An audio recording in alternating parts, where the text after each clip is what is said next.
Hey guys, Zeni here. So, been fiddling around with this Tekkit mod for Minecraft over the last few days. And as some of you know, I have sort of a strange obsession with creating TNT-based propulsion cannons, launching players and mobs and all sorts of things.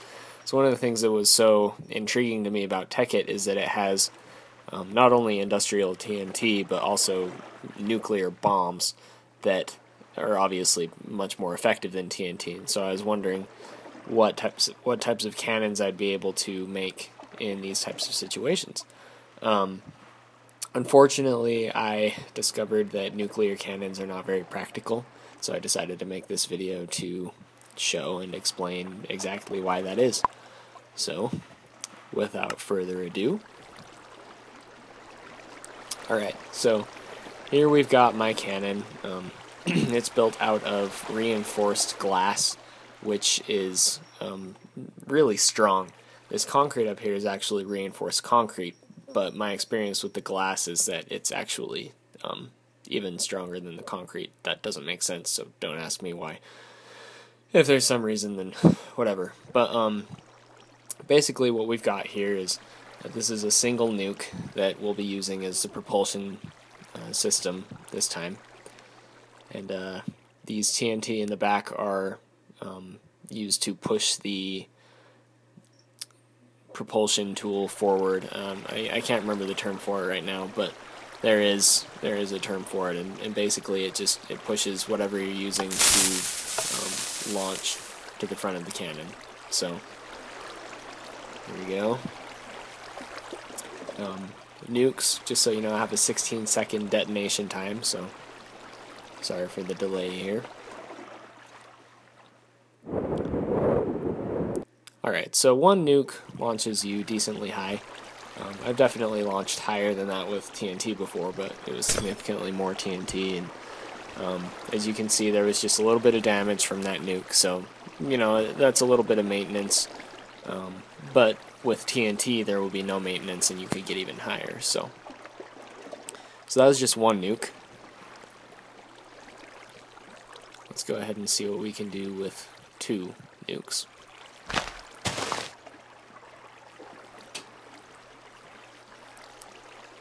If you happen to hear my cat in the background, she's adorable. She's climbing on one of my shelves right now, trying to be annoying and get attention. That's just how they are. Okay. So here we go. Two nukes. Push them forward. And kaboom. Woo! Okay, so for anybody wondering, yes, I have gone higher than this with TNT, but it is pretty decently high, as you could see. Okay, so here's the problem. The more nukes you use, the more cleanup you have. So this is only two, and you can see that, you know, there's a fair amount of destruction that happened here, so gotta fix that. Okay. And we are back in business.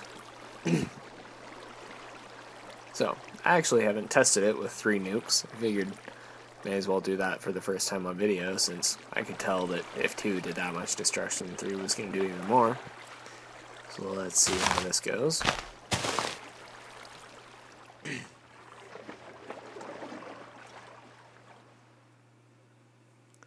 Gotta load the backside again.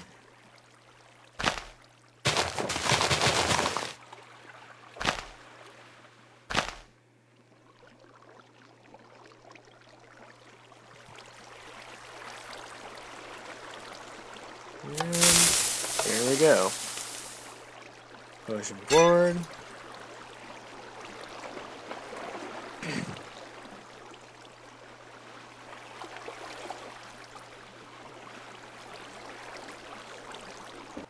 Off we go. Okay, so pretty high. Probably a little bit higher than the average TNT cannon. And there's the damage. So as you can see, quite a lot of damage here. This is going to take me some time to fix up, so I'm going to go ahead and do that, and then I will get back to you.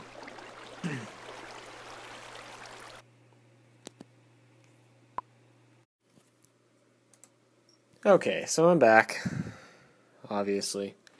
What we've got here is I loaded the cannon with TNT initially, and the reason for that is to make sure that it all functions properly. So they're about 60 blocks tall. The reason it's not loaded all the way up to the brim is because the TNT doesn't drop fast enough before it detonates. So these are 15 down, and there's 3 columns. So 45 times 3, 135, I think. Yeah, whatever. Anyway, alright, so here's the back side, and let's see how far these TNTs launch me. Get rid of that glass block. No need for it, and TNT won't bust through it the way a nuke will.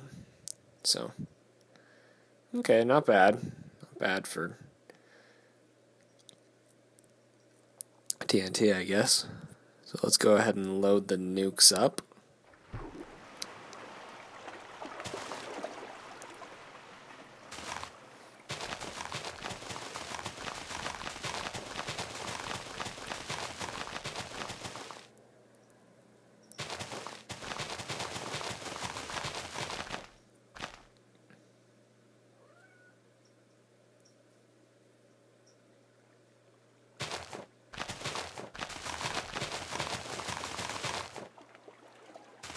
Cat's making cameo appearances again, as usual.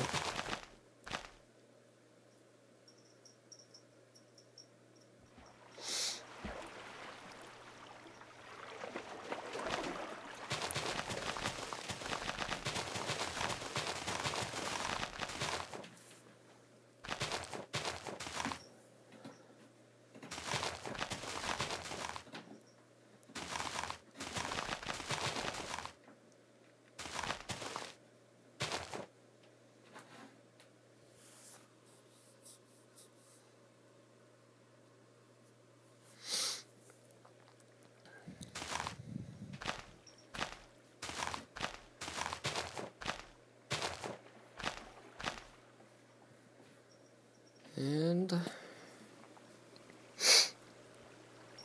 alrighty, here we go.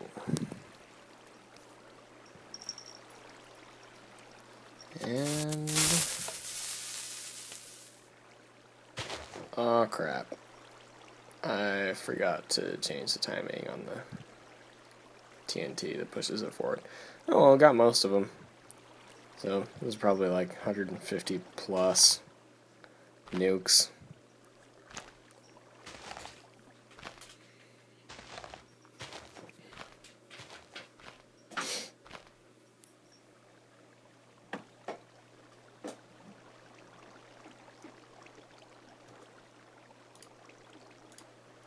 Speed this up a little bit.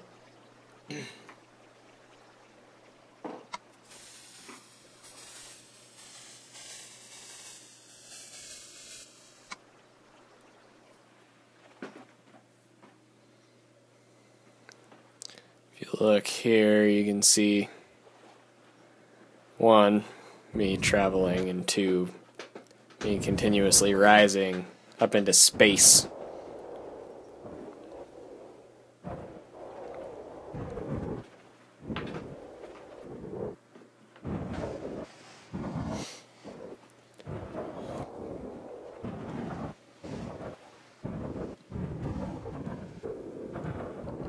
Keep going.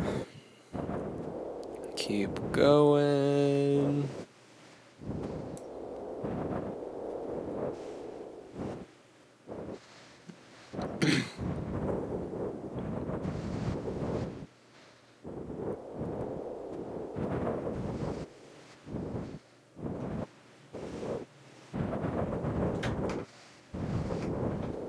And I am falling. Okay. So I fall for a while. And I keep falling. And I keep falling. And I keep falling. And then I decide I want to see how I can move around and stuff. And then I remember that I set it to only daytime. So I decided to fix that. By the way, my cat's still being annoying. So I set it so that it'll be nighttime when it changes.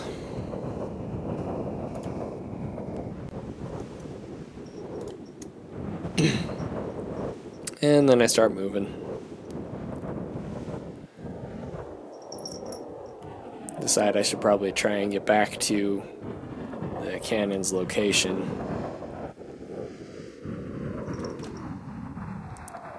And I fall and I fly and I fall and I fly. And then the sun sets.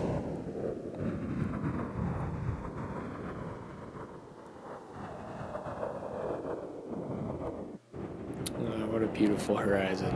And then it starts raining. That's fun. Yay! Okay, so I'm flying over there.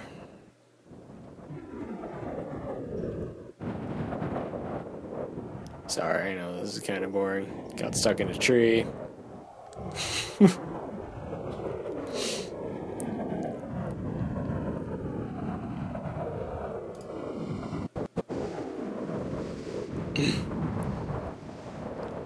And then it starts snowing because I get back in the tundra.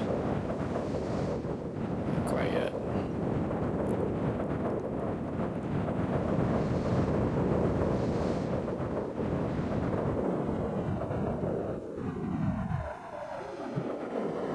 Here we go.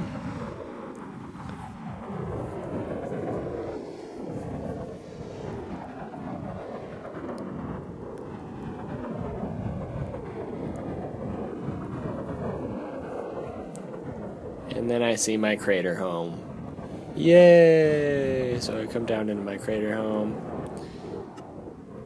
And I start rendering everything.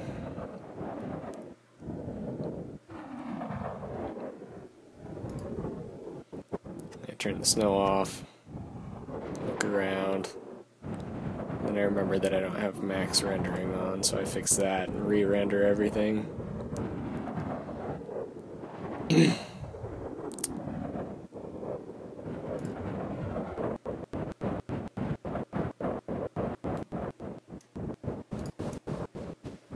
And in the middle, you can see the remnants of my cannon.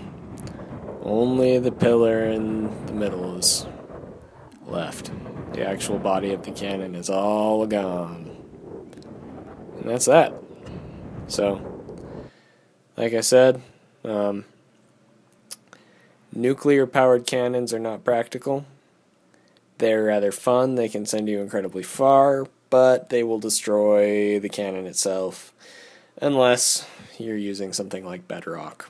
Hopefully at some point some mod will add a block that has the same durability as Bedrock.